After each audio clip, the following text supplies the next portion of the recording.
There are two pitfalls in which we can fall into on the self-integration path.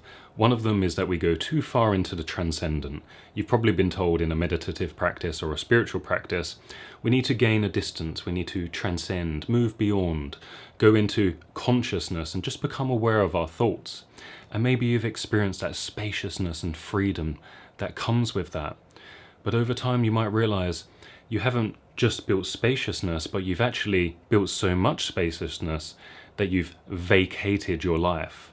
You've gone numb. You've actually disconnected from your life, and you struggle to feel truly engaged with the world from that place. In response to that, and the other pitfall is going too far in the other direction. Perhaps you go fully immanent within what's happening in your consciousness, into your thoughts, feelings, perceptions, and you start to get attached and identified with your story, with your trauma, with your myth, and that becomes a form of identity. And you say, this is who I am, this is my story, this is my trauma, and you get stuck there. You get identified with it, and you can't move beyond it. You've lost the spaciousness. But there's a third path that is explained and trodden by Firman and Gila in the Primal Wound, which is this transcendent aspect and this immanent aspect that get married together, and so you have a synthesis of both of these sides.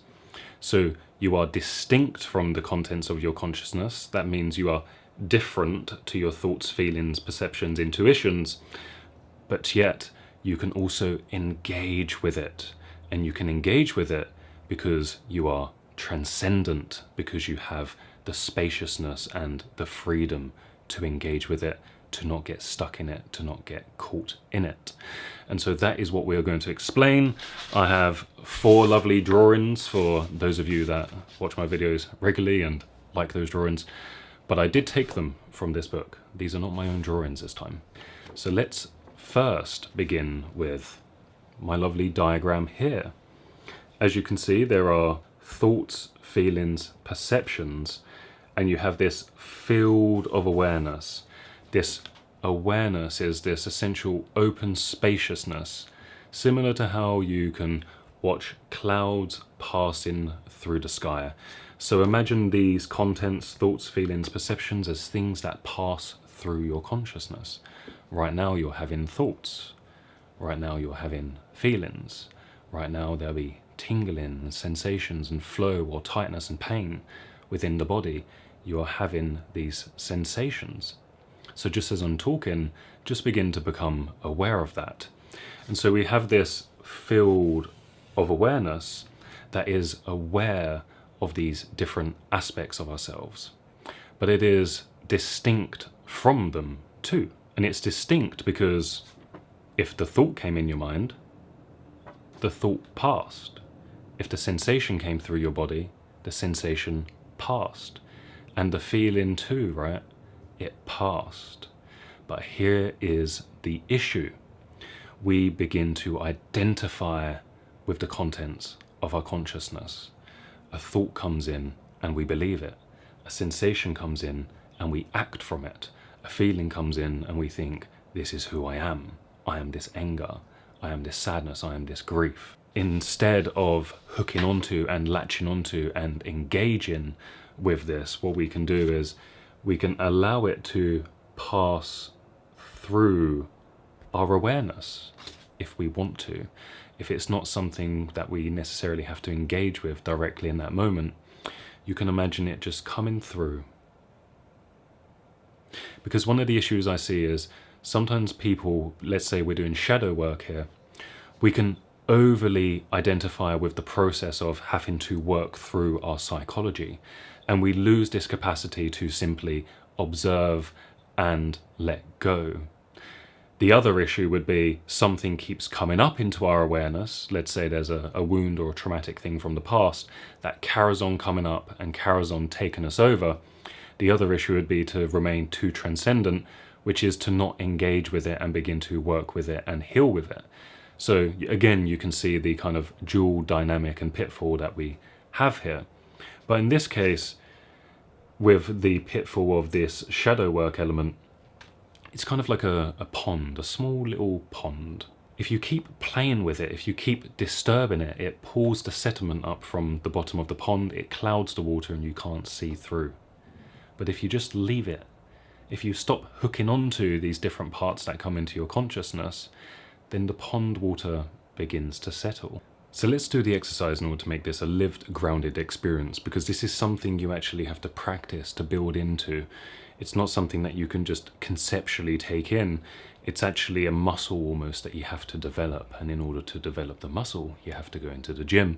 And in order to develop this awareness and this will and this understanding of being distinct and separate to your contents of consciousness, you're going to have to do exercises like this or some form of meditation or something in order to strengthen that muscle. So let's begin. First, begin to draw your awareness towards your sensations. If you're holding a phone, become aware of the texture, the weight, the feeling of the phone in your hand as you watch this video. If you're driving, and I recommend you don't close your eyes whilst you're doing this, just become aware of the sensation of your hands on the steering wheel, of your sitting bones on the chair as you drive, or your sitting bones as you sit and watch this video on a laptop. Just begin to become aware of sensation. And you may notice there's a little bit of a distance, a little bit of a gap between you and the sensation. Better yet, put a bit of paper, fabric, texture, or the phone that you're holding, feel it, and now let go of it, and then feel it again. You're aware that the sensation comes and it goes. And so that's a way of understanding the distinction between you and that, but you're not separate to it because you're aware of it as it comes in and you can engage with it. So you could say to yourself, I have these sensations, but also I am more than these sensations. And now begin to draw your attention towards your feelings. Become aware of your feelings. Are you excited? Are you agitated? Are you bored? Is this video boring you? Is it exciting you? Just become aware of your emotions. You could even purposefully call up some certain emotions, something that annoyed you. Stay with that. See what it's like to observe this feeling come up. And again, you can see that there's a slight distance between you and this emotion. There's an experiencer of the emotion. You persist despite the emotion coming in and fading away. And so let's make that happen. Think of something that makes you happy. Perhaps you took a dog for a walk. Perhaps you gave it some treats, some cheese or something. So become aware of that and how that begins to shift your consciousness in a different way. And now you can let go of that and say to yourself, I have these emotions and I am more than these emotions.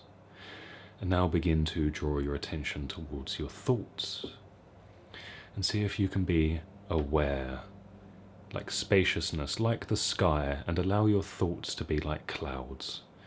So don't identify, don't overly attach, just see if you can allow them to come in, pass through your awareness, and come back out again. And so there's again something inside of you that is distinct, because the thoughts come in and the thoughts come out and fade away again. And yet you remain, you persist. And yet there's an immanence, you can engage with it, right? You can latch onto it. And now just begin to let that go and affirm to yourself, I have these thoughts, but I'm also more than these thoughts. And so you can see there's this element of distinct but not separate to. It comes into your consciousness. You're not separate to it because it comes into your awareness and can be engaged with. But you can also let it go because there's the transcendent aspect. So let's look at a quote which will explain this quite well. So you have this sensation, but you are distinct from your sensation.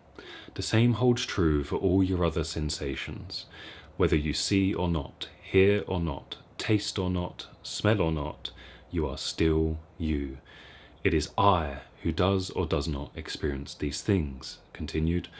You are thus distinct from your sensations, or to put it another way, you are transcendent of your sensations. And although transcendent of sensations, you're at the same time present and engaged with sensations. That is, you are immanent within sensations.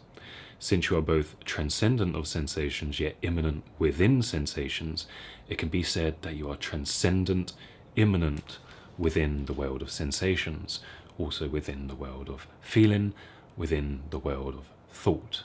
You can engage because you are both transcendent and immanent.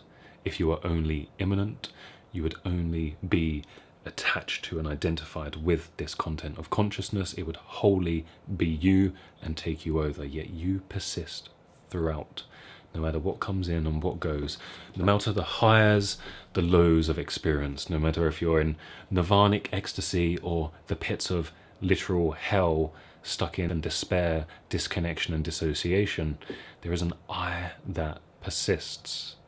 There is something that is permanent beyond the state of these consciousnesses.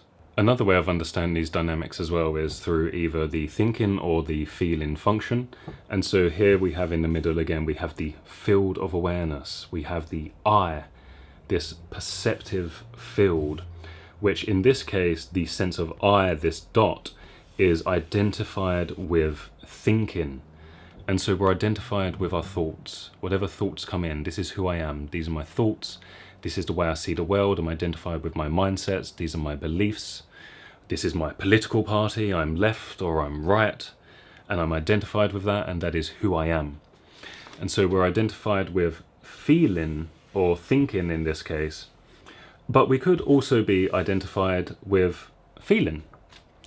We could be identified as like the rageaholic, right? Like I'm angry. I just want to fight everyone.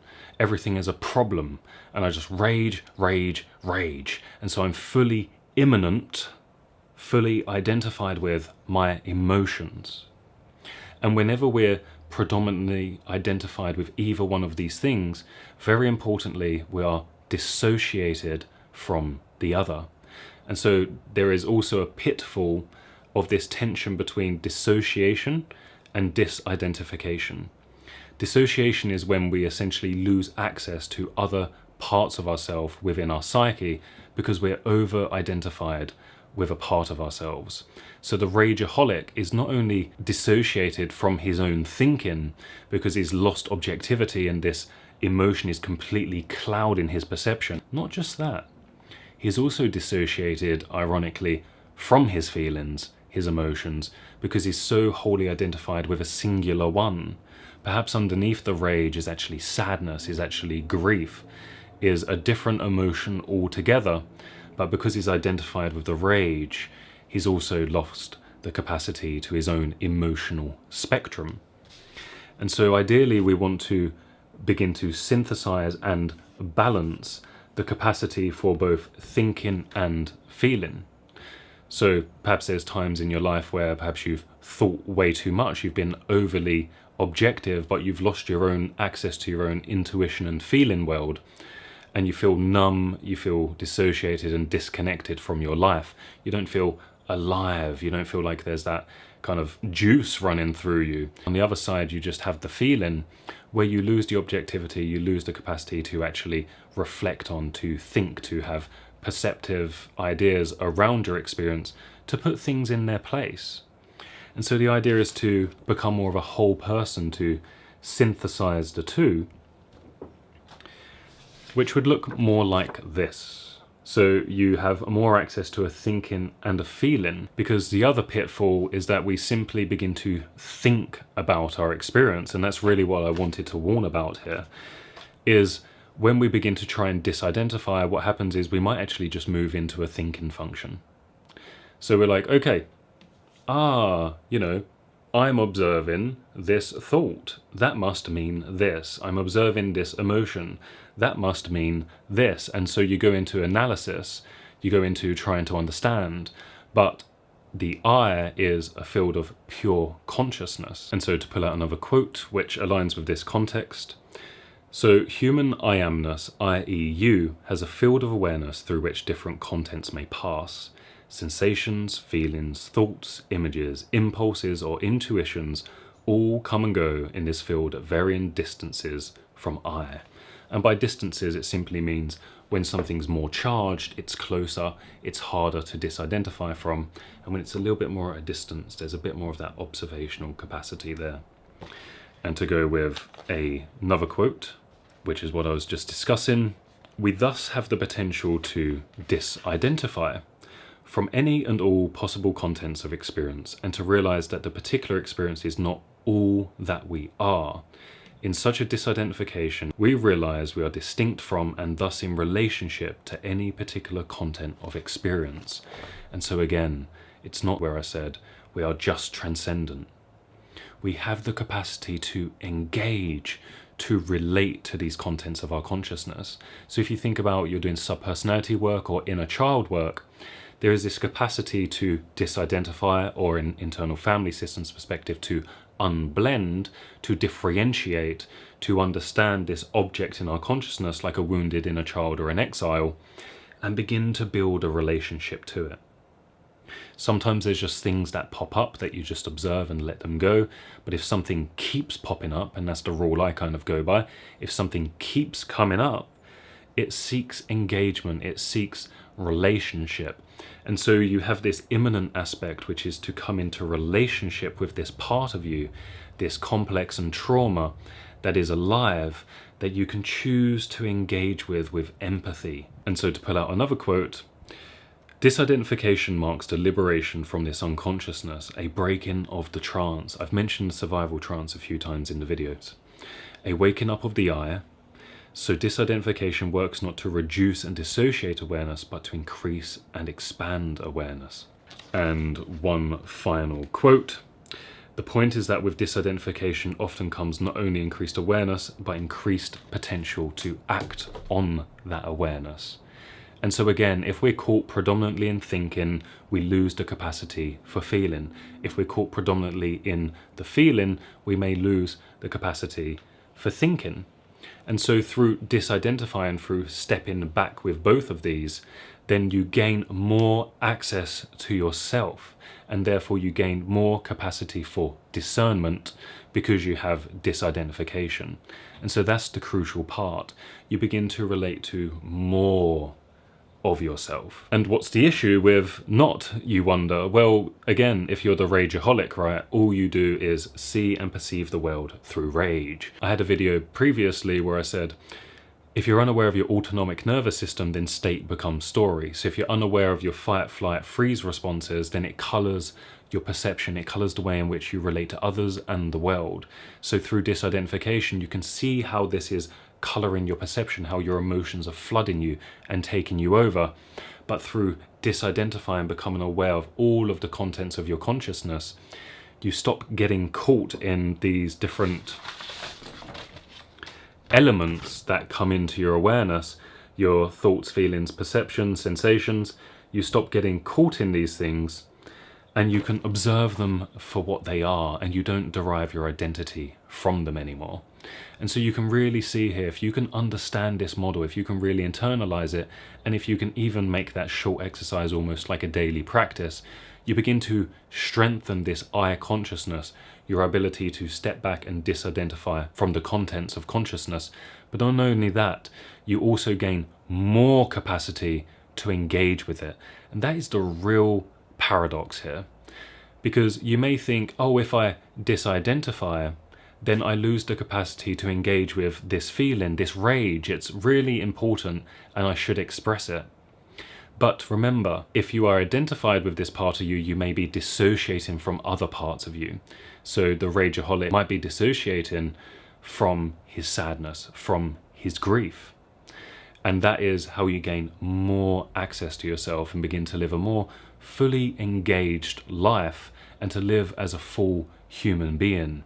And so you gain more capacity to relate to yourself, but also more capacity to step back and be free from the contents of your consciousness. So I hope that this quite complex video, but very rewarding if you engage with it in the right way, has been helpful. And if you would like to work with me with these ideas, because this is exactly the type of thing I work with my clients on, then I do have a one-to-one offering down in the comments and my website there. So I hope this video has been helpful, and I look forward to seeing you in the next one.